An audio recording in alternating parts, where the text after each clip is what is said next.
The low, persistent hum of the server racks was the only constant companion Diego ever truly acknowledged. It was a familiar drone that vibrated through the floorboards of the auxiliary data analysis station, a subtle tremor against the soles of his worn boots. Outside, beyond the reinforced concrete walls and the double-paned windows, a humid darkness swallowed the world. I knew without even looking that the cypress trees stood like silent sentinels, their knobby knees submerged in the still, dark water of the dense swamp. That swamp defined the edge of my existence, both geographically and metaphorically. It was a barrier, a natural buffer against the chaotic clamor of human interaction I so carefully avoided. My world was one of numbers, of abstract patterns etched into the cosmic microwave background, of distant stellar nurseries captured by arrays spanning continents. Here, in this isolated corner, I was simply Diego, hunched over a bank of monitors, my fingers dancing across a custom-built keyboard. The faint glow from the screens cast a cool, blue light across my face, illuminating the faint lines etched around my eyes, badges of countless sleepless nights spent chasing the universe's most elusive whispers. Each cable snaked into its designated port, each cooling fan whirred at its optimal RPM. I ensured it. My meticulous nature wasn't a quirk. It was a necessity, the only way to sift truth from the endless static of the cosmos. Tonight, the routine was no different. I was running a final pass on residual noise filtration from the Andromeda observation cycle, a tedious but crucial task. The observatory's primary arrays, a vast network of dishes scattered across the globe, funneled terabytes of raw data into our central processing units. Most of it was just that, raw data, the universe's chaotic murmur. But sometimes, buried deep within the seemingly random fluctuations, a ghost would appear, a transient burst, an anomalous spectral signature, a statistical ripple that didn't quite fit. These were the moments I lived for, the fleeting glimpses of something new, something that defied immediate explanation. I leaned back, stretching the stiffness from my shoulders. The clock on the main monitor reads 03:17. Another few hours, and the pre-dawn mist would begin to coil above the swamp water, obscuring the ancient trees. I took a sip of lukewarm coffee from my chipped mug, the bitter taste a welcome jolt. My gaze drifted across the display, a cascade of finely tuned algorithms stripping away known interference. Then it happened. Not a sudden jolt, not a blaring alarm, but a subtle, almost imperceptible shift. A tiny cluster of pixels, nestled within a complex frequency band I'd been scrutinizing for background radiation anomalies, flickered. It wasn't a spike, not a burst, but a rhythmic deviation from the expected chaotic distribution. A pattern faint as a moth's wingbeat began to emerge from the noise floor. My breath hitched. I leaned forward, my hands hovering over the keyboard. This wasn't sensor drift. I'd calibrated the arrays myself just last week. This wasn't terrestrial interference. The filters would have caught it. This was different. I isolated the segment, running it through a series of diagnostic routines. The pattern held. It wasn't random. It was weak, almost swallowed by the universal hiss, but undeniably present. It was the lead researcher, his tone gruff with sleep deprivation. I cleared my throat, my voice a little rough. "Just a moment. I've got something here. Something interesting or something breaking," he grumbled. "Neither exactly," I said, my eyes still locked on the screens. A pattern, faint, in the Andromeda background. It's non-random. A pause stretched, filled only by the hum of my equipment. Non-random how, Diego? Statistical anomaly, another cosmic ray event. More than that, it's structured, low amplitude but a clear, repeating sequence. You're probably just seeing some exotic sensor artifact or a very clever data compression glitch. It's late. Run a full system diagnostic in the morning. Get some sleep. But I've never seen anything like it, I insisted, the words tumbling out. Precisely, so it's probably nothing. Go home. We need you sharp for the next observation cycle. Don't chase ghosts. The line went dead. I stared at the blinking cursor, then back at the faint, intricate pattern rippling across the screen. Ghosts, he'd called them, but this wasn't a ghost. My colleagues, pragmatic and grounded in the tangible, would dismiss it, chalk it up to fatigue or overzealous analysis. They wouldn't see the underlying order, the profound improbability of its existence within the cacophony of deep space. But I saw it. I felt it. The signal, weak as it was, seemed to draw my gaze, pulling me into the fractal complexity of its repeating sequences. It was an intrusion, a foreign melody in the universe's symphony, and it had found its way not just into my observatory's arrays, but into the quiet, isolated chambers of my own mind. Sleep was no longer an option.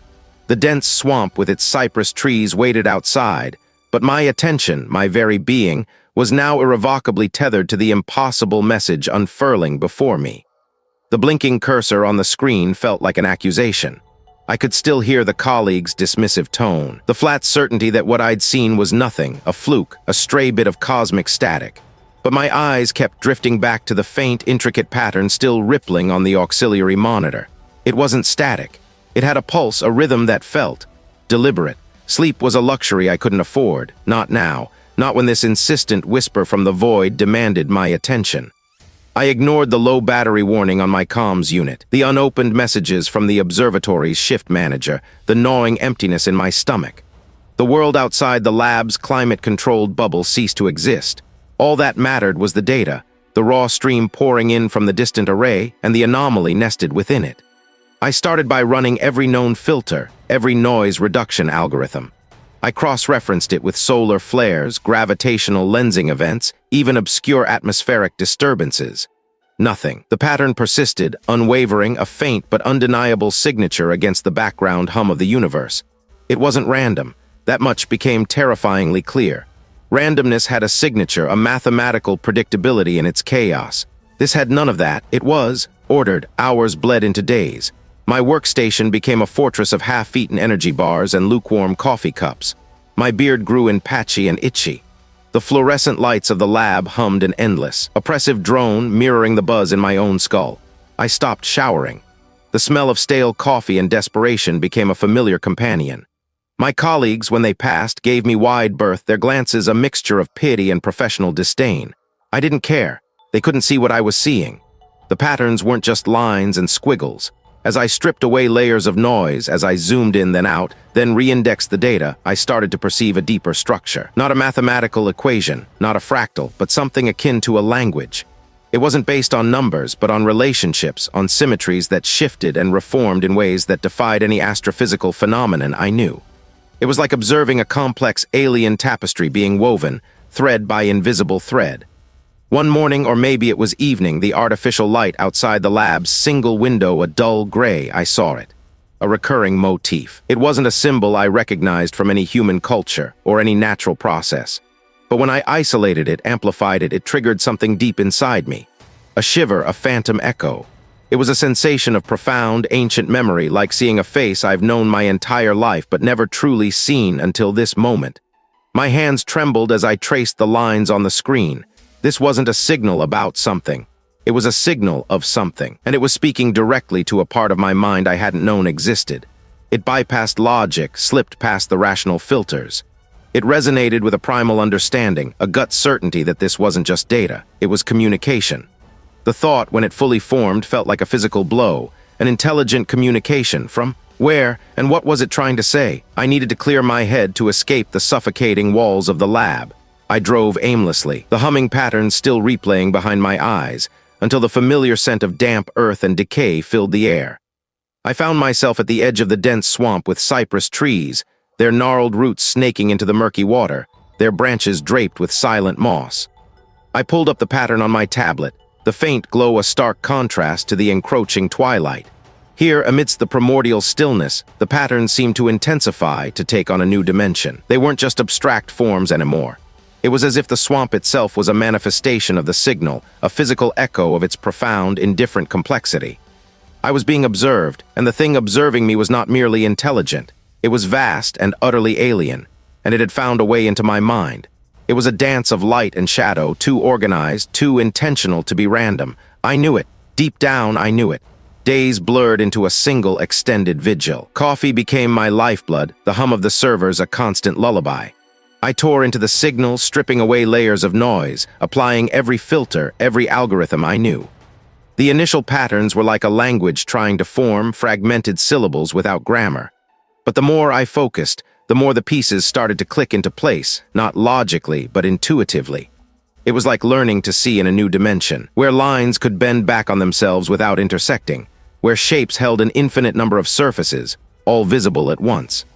My brain ached with the effort, stretching into concepts that felt fundamentally wrong, yet undeniably present in the signal's structure. I started sketching, frantically filling notebooks with impossible architectures.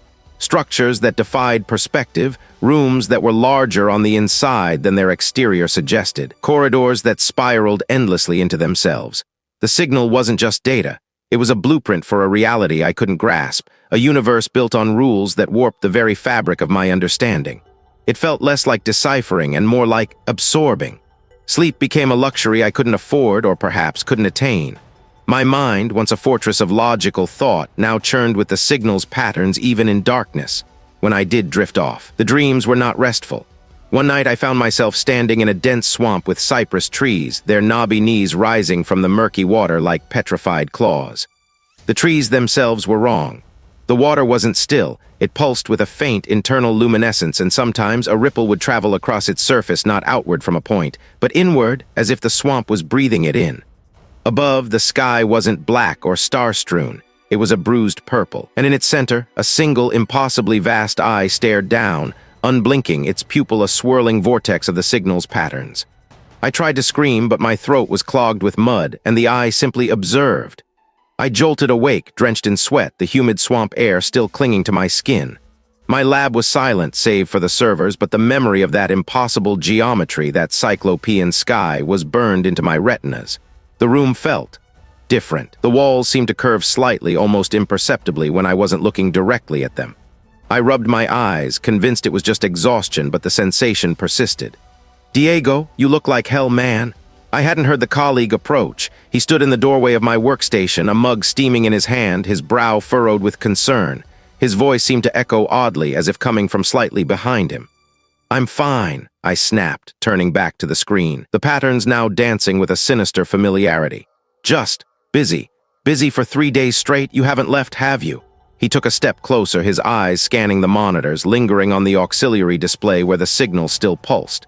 "Is this still that anomaly? Look, the director is asking about your progress on the gamma-ray burst project. You're supposed to be leading that."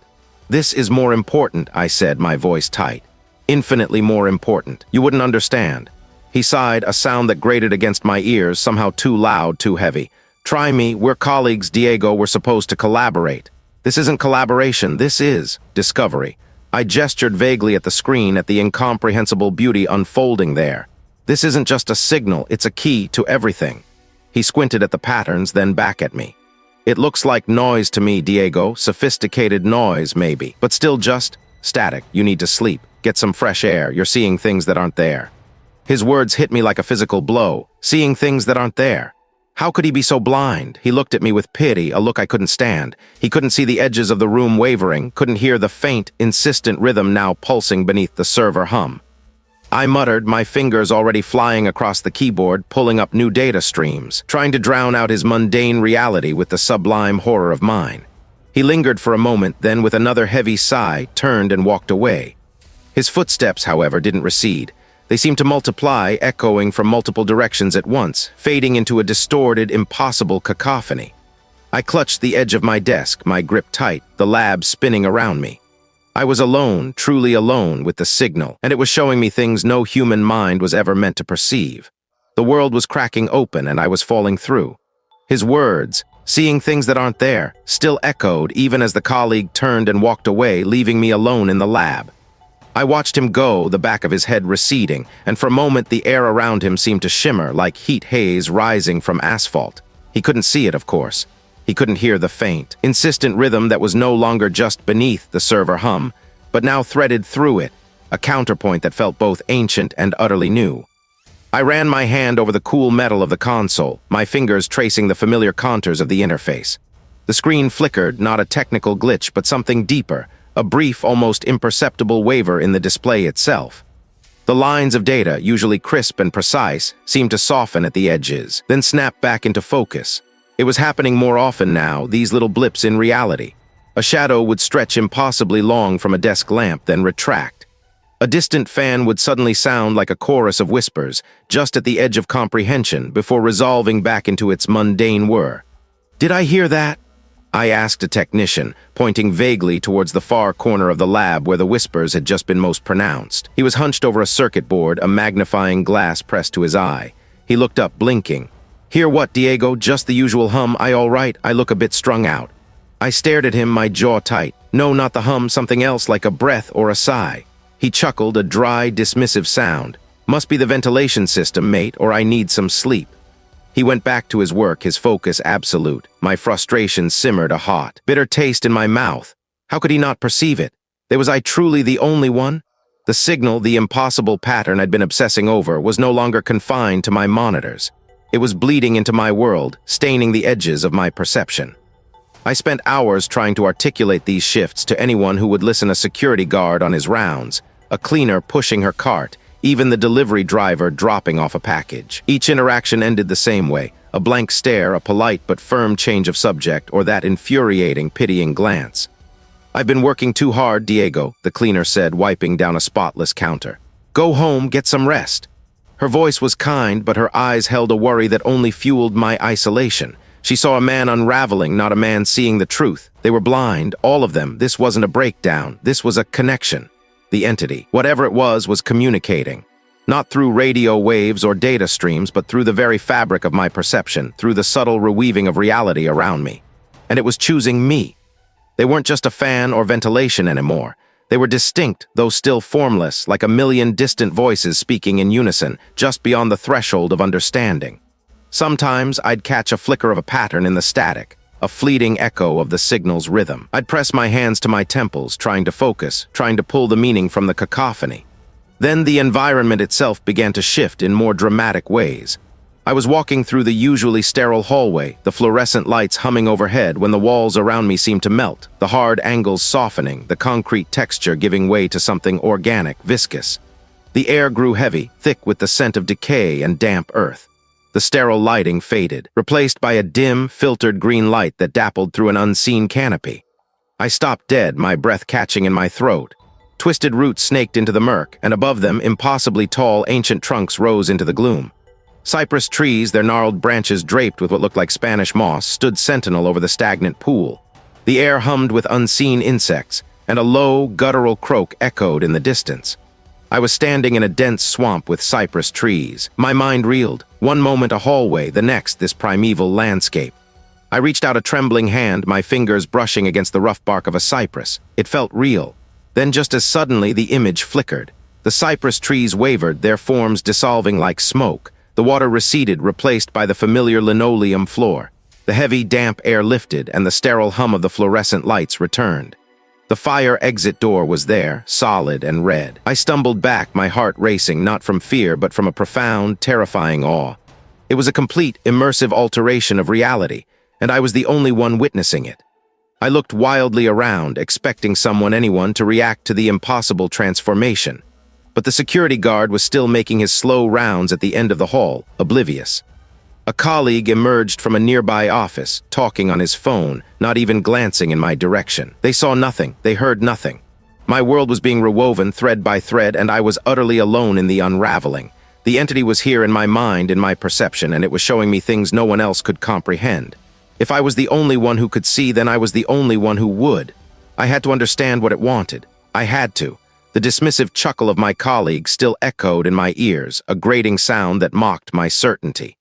Ventilation system. He'd scoffed, waving a hand. He saw nothing, heard nothing. Was it possible? Was I truly alone in perceiving the impossible pattern, the intricate weave of data that had become less a signal and more a persistent hum beneath the surface of my consciousness? The thought gnawed at me, a relentless insect burrowing into my composure. I couldn't stay in the confines of the lab, not with his complacent ignorance pressing in. I needed air, space, a place where the static of human indifference couldn't drown out the burgeoning truth. I drove for hours, the city lights fading into the rearview mirror, replaced by the encroaching darkness of rural roads.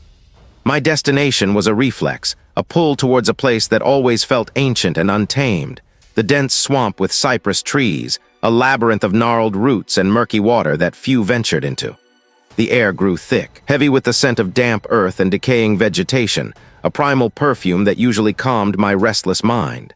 Tonight, it felt different, charged, as if the very molecules of the atmosphere hummed with a nascent energy. The cypress trees, skeletal giants draped in Spanish moss, stood like silent sentinels, their knees pushing up from the water, forming an impenetrable barrier of shadow and reflection. I cut the engine of my vehicle, plunging the world into a profound quiet, broken only by the chirping of unseen insects and the distant croak of a bullfrog. I pushed deeper into the swamp, the ground beneath my boots squelching with each step. The light, already fading, struggled to penetrate the canopy, filtering through the cypress needles in fractured, greenish shafts. My mind, however, wasn't on the fading day. It was still caught in the intricate snare of the patterns, the impossible sequence that had burrowed into my thoughts. I replayed fragments trying to find the missing piece, the key that would unlock its true meaning. My colleague believed it was noise, random interference, but I knew better. This was too ordered, too deliberate. The patterns weren't just visual data now. They had begun to manifest in other ways, subtle shifts in my perception. The way the light bent around a particular cypress knee, for instance, seemed to follow a curve that felt familiar, echoing a fractal sequence I'd seen in the signal.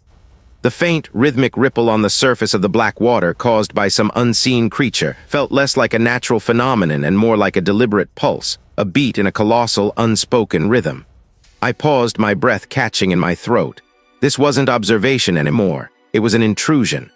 My hands trembled as I pulled out my tablet, its screen a small, defiant rectangle of light in the gloom. I called up the visualizations of the signal, the pulsing, shifting tessellations of pure information. They danced before my eyes, mesmerizing and terrifying. I looked from the screen to the gnarled roots of a nearby cypress, then back to the screen. It wasn't a transmission from something. It was something. The patterns weren't a language. They were the very fabric of its being, the manifestation of its existence. This entity, this thing, didn't communicate in the way humans understood. It simply existed, and its existence, by its sheer immeasurable scale, subtly rewove reality around it. The signal wasn't a sound or a light. It was the ripple of its presence, an echo of its vast, indifferent consciousness bleeding into our dimension. My mind, honed by years of seeking order in the cosmos, had become the primary conduit for this bleed-through. I wasn't deciphering a message. I was experiencing the slow, agonizing unweaving of everything I thought I knew.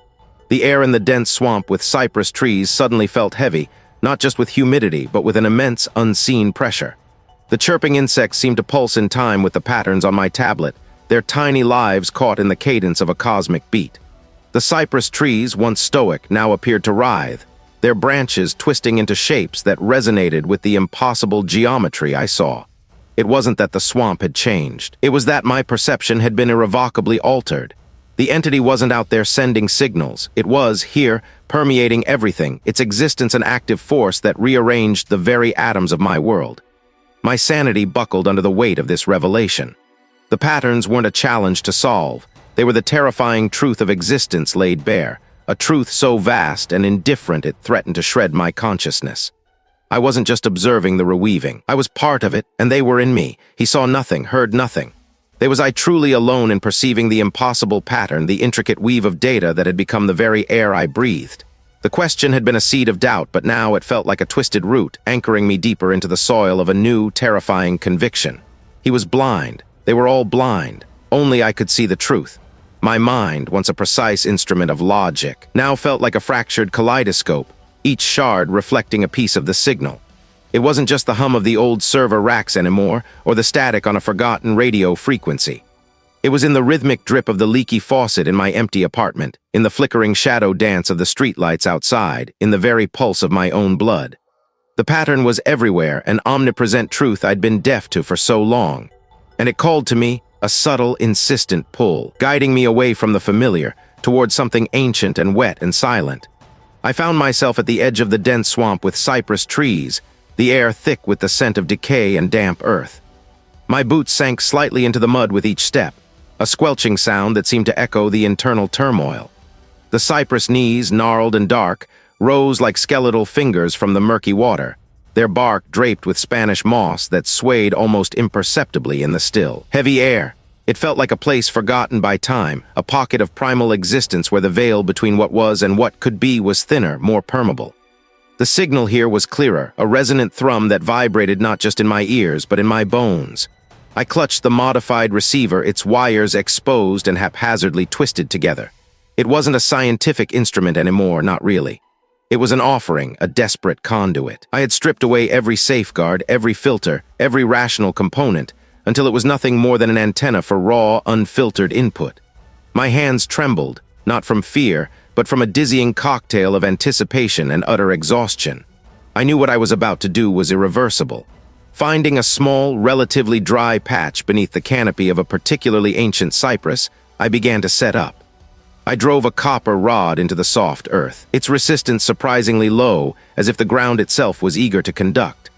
I connected the receiver, bypassing the power source, instead rigging it to a series of crude galvanic cells I'd assembled from scavenged metals and swamp water. It was less about generating power, I realized, and more about creating a circuit, a symbolic loop that would bind me to this place, to this moment. I placed my hands on the exposed terminals, a sharp, metallic tang filling my mouth. The current, weak as it was, coursed through me, a familiar tingle that quickly intensified into a searing burn. My breath hitched. This wasn't merely electrical current. It was the signal itself, amplified, raw, coursing directly into my nervous system. My vision blurred, the cypress trees twisting into grotesque, swirling patterns. The air shimmered, no longer just humid, but alive with a shimmering, iridescent haze. Then it was there. Not as a visual image, not as a sound, but as an instantaneous, overwhelming knowing. It was a consciousness, vaster than any galaxy, older than time itself, not composed of matter or energy, but of pure, indifferent being. It wasn't looking at me or even through me. It simply was, and in its infinite, passive existence, I was an incidental ripple, a momentary disturbance on an ocean of cosmic truth. Its form was incomprehensible, a fractal geometry of impossibilities that tore at the very fabric of my perception. It was the pattern, yes, but the pattern was not a message. It was a shadow cast by its mere presence, an echo of its boundless, unthinking reality. Its purpose wasn't to communicate, to conquer, or even to observe. Its purpose was to exist, and in its existence it subtly rewove reality, not with intent, but as a byproduct of its scale. My mind, straining against the immensity, fractured further. And on that membrane, we, humanity, were less than dust motes, our struggles, our triumphs, our very sentience, utterly meaningless. The entity had no malice, no will, no discernible emotion. It was simply is. And that was the most terrifying revelation of all. There was no enemy to fight, no evil to comprehend. Only an infinite, pervasive truth that devoured sanity whole. The burning sensation in my hands spread, consuming my entire body. Not as pain, but as an unmaking. I was merging, not with understanding, but with annihilation. My consciousness, stretched beyond breaking point, began to unravel thread by thread into the vast, indifferent tapestry of its pervasive influence. The dense swamp with cypress trees faded, replaced by an infinite, silent hum.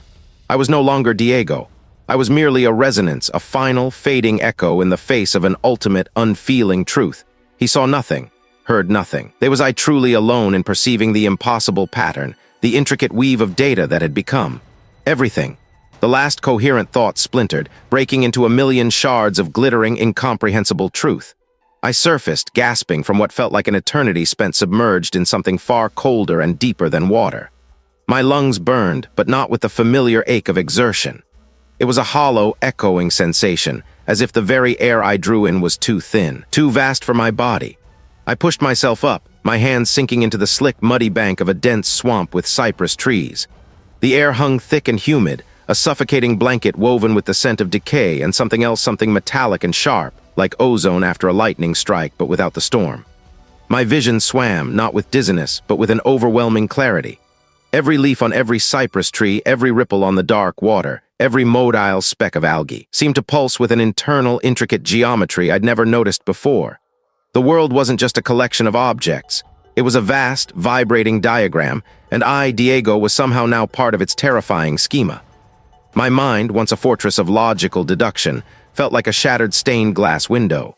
The light still streamed through, but the image was fragmented, rearranged into something beautiful and monstrous, alien and intimately familiar. I stumbled forward, my boots squelching, the soft ground giving way underfoot. My legs moved with an odd stiffness, and when I looked down, the familiar calluses on my palms seemed to have subtly shifted, the lines deeper, more pronounced, almost forming patterns I couldn't quite discern. My skin felt taut, stretched over bones that hummed with a low, resonant frequency. It wasn't pain, not exactly, but a constant internal vibration that made my teeth ache. I touched my face, my fingers tracing the contours of my jaw, my cheekbones. They felt sharper, harder, as if the underlying structure had been subtly reinforced, not with flesh and bone, but with something denser, more ancient. My eyes, I knew, were no longer the same. I could feel the new way they drank in light, greedily processing frequencies beyond the visible spectrum. painting the dense swamp with cypress trees in hues no human eye was meant to behold. The swamp itself was a grotesque symphony. The croaking of unseen frogs wasn't just amphibian mating calls. It was a rhythmic pulse, a low thrumming that seemed to carry an unspoken language. The buzzing of insects was a high-pitched whine, each tiny wingbeat a discordant note in a vast, indifferent melody. The water, a murky mirror reflecting the gnarled cypress trees, seemed to writhe with an unseen current. A low, guttural sound escaped my throat, a sound that was not my own, yet came from me. It was a resonant hum, a vibration that seemed to emanate from the very core of my being, stirring the stagnant air around me. I tried to speak, to call out, but my tongue felt thick, clumsy, unused to the familiar shapes of human words. A cypress knee, gnarled and ancient, broke the surface of the water near my foot. As I watched, a faint, almost imperceptible tremor ran through its bark. It wasn't growing, not in any biological sense. It was reconfiguring, responding to an unseen imperative, an invisible hand reweaving its very structure. I was part of it, a conduit, a resonating chamber for the pervasive influence that had seeped into the very bedrock of existence. It was in here, in the dense swamp with cypress trees, in the very air I breathed, and most terrifyingly in me. And I was determined to understand what new, terrible song I was now destined to sing. He saw nothing, heard nothing. Was I truly alone in perceiving the impossible pattern, the intricate weave of data that had become the only truth I knew? The question, once a sharp needle, now felt like a dull, persistent ache behind my eyes. I had to get away from the sterile labs, the fluorescent lights, the bland faces of those who couldn't or wouldn't see. I don't remember the drive, only the sudden, suffocating embrace of the dense swamp with cypress trees. The air here was thick, wet, and smelled of decay and something else, something ancient and primal. Twisted cypress knees rose from the murky water like gnarled fingers, each one a silent sentinel. The canopy above, a tangled mess of Spanish moss and dark leaves, choked out the sun, leaving the world in a perpetual twilight. This was a place where the veil thinned, where the ordinary frayed at the edges. It felt right. It felt like the only place left. My boots sank into the boggy ground with a wet sucking sound, each step a struggle against the earth itself. The squelch of the mud became a rhythm, a counterpoint to the incessant, silent hum that had taken root in my skull. It wasn't a sound, not really, but a resonance, a vibration that permeated every cell of my being, aligning itself with the cosmic pattern I had so foolishly sought. I pulled the worn tablet from my satchel, its screen a dim, flickering beacon in the oppressive gloom. It wasn't just data anymore. It was a language, a living entity itself. The further I pushed into the swamp, the more the distinction between my thoughts and the environment blurred. The gnarled branches of the cypress trees seemed to writhe with the same complex geometry as the pattern on my screen. The slow, deliberate drip of water from the moss felt like an infinitesimal segment of the cosmic rhythm. Every rustle of unseen creatures in the undergrowth, every croak of a frog, resonated with a deeper, more profound echo. My rational mind, once a fortress of logic and deduction, was crumbling brick by brick under the relentless pressure of this all-encompassing truth. I stumbled, catching myself on a slick, moss-covered log. The tablet slipped from my grasp, splashing into the shallow water. A gasp tore from my throat, raw and desperate. The screen, submerged, didn't short out. Instead, the pattern bloomed, expanding, bleeding beyond the confines of the glass, into the water, into the mud, into the very air. It wasn't just on the tablet. It was in everything. The roots of the cypress trees, reaching down into the earth, were conduits for its silent energy. The swirling currents in the dark water, the microscopic life teemings within, the distant, mournful cry of an unknown bird, all of it was woven from the same impossible design. The entity wasn't sending a signal. It was the signal. It wasn't present in the universe. It was the universe, an indifferent, vast intelligence that simply was. My discovery hadn't been an act of deciphering a message, but a terrifying awakening to the background hum of existence itself. A hum that had always been there, unheard, unseen, until my flawed, curious mind had stumbled upon its frequency. The revelation wasn't a sudden flash of light, but a slow, agonizing dissolution. My sense of self, of Diego, of the astrophysicist who had once gazed at distant stars through powerful lenses, began to fray. The boundaries between my skin and the humid air, between my thoughts and the rustling leaves, between my fear and the swamp's ancient stillness, all dissolved. I was no longer an observer, but a participant, a single, insignificant node in the entity's grand, horrifying design. My eyes, once focused on the microscopic details of spectral data, now saw the pattern in the very fabric of my vision, in the shimmering heat haze above the water, in the fractal branches overhead, in the iridescent sheen on a beetle's shell. It was beautiful in a way that ripped apart the soul, a perfection that negated all meaning, all individual will. There was no escape. There was no comprehension, not in any human sense. Only being, subsumed into the endless, silent symphony. I don't know how long I remained there, knee-deep in the murky water, my tablet forgotten, my mind no longer my own. It was an eternal torment, a constant awareness of truth too vast to contain, a truth that gnawed at the edges of what it meant to exist. My sanity was annihilated, replaced by a terrible, sublime understanding. I was a living echo, a testament to humanity's absolute insignificance, and the entity. It remained a silent, immutable background hum in the universe, its truth a poison in the well of reality, waiting for others to discover. The horror was never truly over. It had merely found its first permanent host.